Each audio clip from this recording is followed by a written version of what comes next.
Jack Ziebell's been good enough to join us, just listening to the tail end of that conversation from the North Melbourne Footy Club. Good morning to you, Jack. G'day, boys. Thanks for having me. No, great to have you on. I don't know how much of that you heard or whether you saw on the couch last night, but you've only been in the game for a short period of time. But have you found in that period of time that the requirements on you as a player, particularly from an endurance perspective, have changed? Yeah, I think it has a little bit.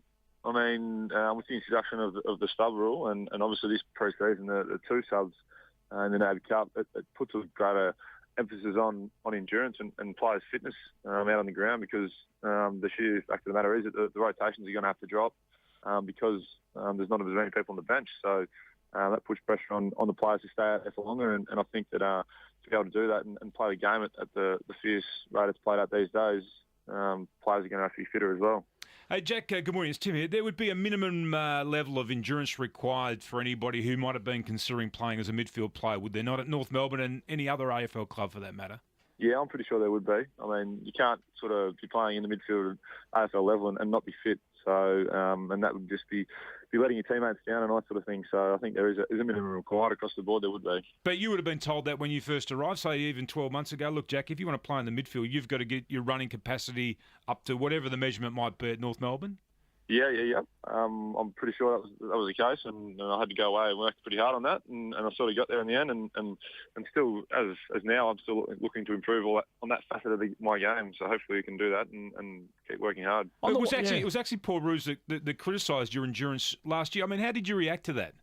To be totally honest, I didn't really take much notice of what was said outside the footy club. I mean, down here at North, we sort of listen to the people whose opinions and values mattered within the four walls of the footy club. So I was in the coach's ear, and he was in mine, and we were sort of, along with Darren Crocker, would listen to him, and they were just sort of giving me advice on what to do and how I need to improve my game, and that's sort of where all that come from as well. We had a chat about it at the time when Roosie made those comments about you and a couple of your teammates, but you in particular, and we wondered whether the broken legs, how much that affected your ability to get the work into your body that you would have otherwise got into it.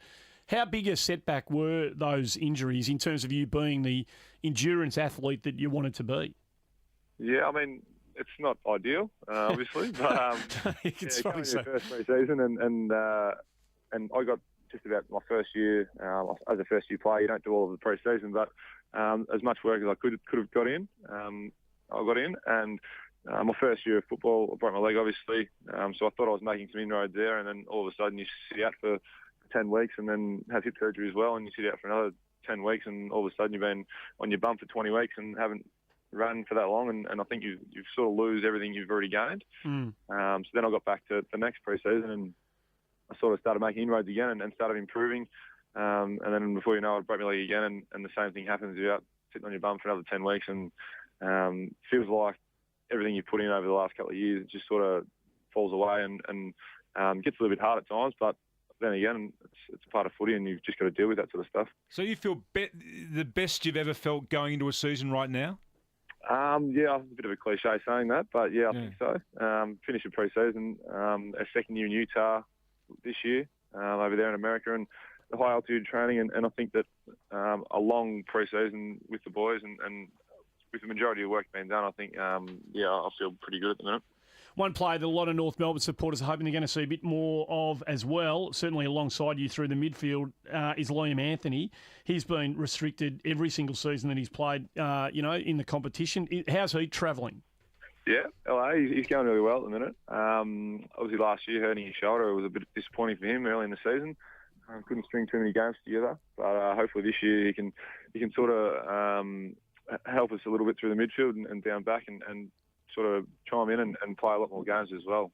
What did you make of the first round of the NAB Cup, North's performance? Have you had a chance to sit down as a group and kind of review, what you did right, what you did wrong? Yeah, a little bit. I mean, it wasn't an ideal start. I mean, we got one win and we're a little bit slow to the blocks in the second game. But then again, it's NAB round one, and I think everyone was a little bit scratchy across the board. So I think it's a good start. But, obviously there's a lot of work to be done before round one of the season. It looked pretty tough out there on Friday night, Jack. It was very messy, wasn't it? There wasn't a lot of room to operate in. No, that's right. It was very scratchy. I mean, everyone's probably the same out there, just really excited to get out there for the genuine hit out against opposition, and the skills probably weren't up to scratch. And that goes across all teams. But I mean, as I said, there's still a couple more weeks to go before round one. So hopefully we can get it right and make sure that round one comes. We're 100% ready to go. Post game, what did Brad Scott say that you needed to work on as a group?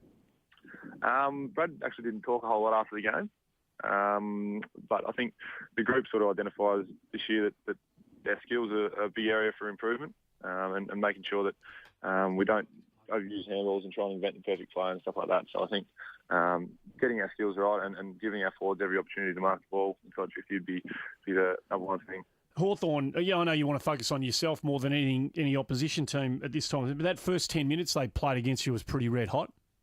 It was. It was pretty tough gig coming out after half time and facing a fresh Hawthorn team. But I mean, I think credit to us, we after the 10-15 minute period, we sort of stemmed the flow a little bit and got the game back on even terms. But I mean, Hawthorn are a fantastic side, and look at some of their players, and especially Buddy up on a wing, it's pretty hard to stop. I mean, when he's fresh. As a midfielder, he poses all sorts of issues that you don't normally contend with. Jack, the club's debt reduction campaign, box ons, raised over 600,000. Memberships are obviously huge at the moment. You can buy premiership pledges as well, which guarantees your grand final ticket if North makes it in the next 5 years, and I know you think they probably will.